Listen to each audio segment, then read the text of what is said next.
Стучит, гремит, на пороге стоит. Давай посмотрим. Ставь лайк для энергообмена, а для полного просмотра пиши в WhatsApp в шапке профиля. Итак, стучит. Стучит женщина со своей агрессией, со своей обидой. Какая-то женщина, обозленная на вас. Она идет к вам с какой-то неприязнью от какого-то мужчины. С мужчиной, возможно, произошла какая-то ссора уже. Из-за этой ссоры у вас идет отдаление и тоска друг по другу. Из-за этой ссоры этот мужчина как-то становится холодным и отдаленным от вас.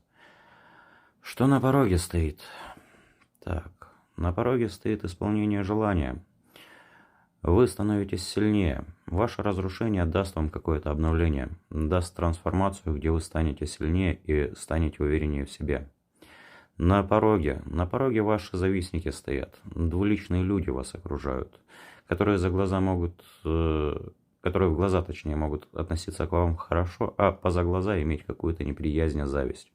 От таких людей нужно избавиться, они как будто окружают вас.